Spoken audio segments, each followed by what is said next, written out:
여러분 안녕하십니까? 맨큐의 거시경제학 챕터 2장 우리 11번 연습 문제를 풀어보도록 하겠습니다. 자, 우선 문제를 보시면요.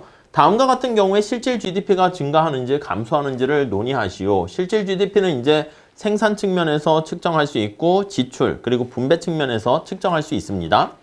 자, 또한 경제적 후생은 이게 후생이 삶의 질, 생활 수준을 나타내는 건데 우리가 실질 GDP가 증가하면서 삶의 질이 같이 증가하는 경우도 있지만 아닐 수도 있습니다. 그래서 그거에 대한 얘기를 한번 보도록 할게요. A번 볼게요. 자, 디즈니 월드가 플로리다에 발생한 허리케인으로 인해 가지고 한 달 동안 폐쇄가 됐대. 그럼 디즈니 월드가 가동을 못하는 거잖아. 그러니까 노동자들이나 거기 직원들도 월급을 받지 못하고 소비자들도 소비가 감소합니다. 생산도 감소하고 지출도 감소하고 분배도 감소하니까 실질 GDP는 어떻게 되겠습니까? GDP는 감소하게 되고 사람들도 디즈니랜드에서 추억을 쌓을 수 있는 그게 날아가니까 후생이 감소한다. 이렇게 보시면 되겠죠? 같은 방향으로 가는 거 알 수가 있겠습니다. 다음 B번 볼게요. 자, 성장 속도가 빠른 밀 신품종의 발견으로 기술 혁신이 일어났습니다. 수확이 증가했다. 수확이 증가했으니까 당연히 GDP 생산도 많이 하게 되고 소비도 많이 하게 되고 생산을 많이 한 만큼 거기에 종사하는 근로자들이나 사람들이 분배도 많아지게 될 것이고요. 당연히 더 많은 밀을 소비할 수 있고 행복해지는 거 아니겠습니까? 오케이. 그래서 후생도 증가한다. 이렇게 보시면 되겠습니다. 다음 C번 볼게요. 자, 노동조합과 경영진 사이에 증폭된 적대감으로 파업을 촉발시켰다.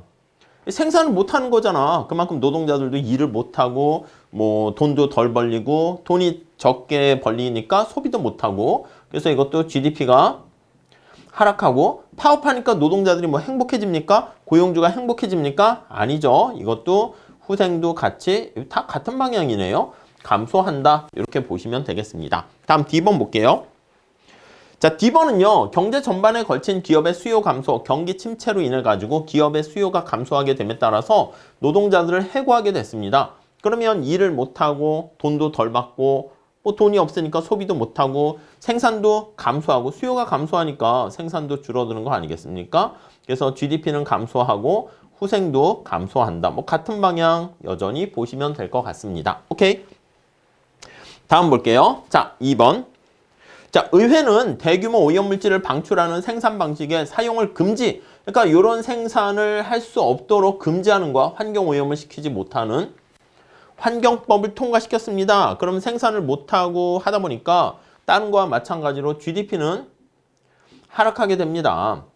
근데 여기서 이제 괴리가 발생하지. 이게 환경 오염 같은 것들은 우리가 사실 GDP가 제대로 우리의 삶의 수준을 측정하지 못하는 것 중에 하나가 뭐냐면 이런 환경 오염 같은 것들을 측정하지 못하고 오히려 이런 환경 오염 물질을 방출하는 그런 생산 방식을 많이 사용하면 GDP가 올라가는데 삶의 수준 퀄리티는 떨어지잖아요. 그러니까 반대로 이걸 금지하는 환경법을 통과시키면 GDP는 낮아지지만 후생은 오히려 반대로 역설적으로 더 좋아질 수가 있다. 이렇게 보시면 되겠죠. 오케이, 그 정도 봐주시면 될 것 같습니다. 다음에 F 볼까요?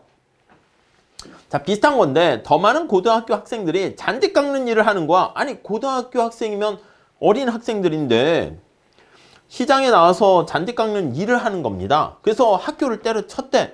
그럼 사실 이거는 잔디 깎는 일을 하다 보니까 뭔가를 만드니까 GDP는 올라갈 수 있어요. 근데 삶의 후생은 어떻게 돼요?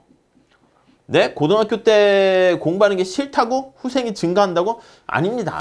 길게 보면 학창시절의 추억과 또 이렇게 여러 가지 교육을 받는 게 나중에 생산성을 높일 수 있는, 물론 모르겠습니다. 앞으로는 뭐 AI와 새로운 시대가 되면은 또 이제 바뀔 수는 있긴 하겠지만 지금까지 기본적으로 봤을 때는 학창시절에 이런 많은 추억 또 공부해서 생산성을 올리는 그런 것들이 후생을 더 증가시키는 건데 학교를 때려치게 되면 후생이 떨어진다. 이렇게 보시면 되겠습니다. 오케이? 다음에 G번 볼게요. 자녀들과 더 많은 여가 시간을 갖기 위해서 아버지들이 주당 근무 시간을 축소하였다. 일을 덜 했다는 거야. 그러니까 사실 어떻게 보면은 이거는 GDP는 떨어지는 거지. 오케이? 실질 GDP는. 근데 여가 시간을 통해 가지고 행복이 더 증가할 수 있는 거 아니겠습니까? 여러분 왜 돈을 벌어요? 돈 벌려고 돈 번다? 아니죠. 우리가 자녀들과 가족들과 소중한 사람들과 같이 행복을 누리기 위해서 돈을 버는 거잖아. 하나의 수단이잖아. 그렇기 때문에 오히려 물론 이제 일을 안 해서 돈이 없으면 또 행복이 떨어질 수 있겠지만 근데 어느 정도 수준이 되면 저렇게 여가 시간을 가족과 소중하게 즐기는 게 후생을 더 높이는 하나의 방법이 된다. 이렇게 보시면 되겠습니다. 자, 여기서 이번 11번 문제에서는요. GDP가 후생을 측정하는 지표라는 거에 대해서는 많이들 동의하지만 이렇게 반대로 작동되는 그런 측면도 있다라는 것을 구체적인 사례로 한번 살펴봤다라고 보시면 되겠습니다. 자, 이렇게 해서 우리 챕터 2장 거시경제학의 자료 마무리 짓고요. 다음 시간에 챕터 3장 같이 공부하도록 하겠습니다. 감사합니다.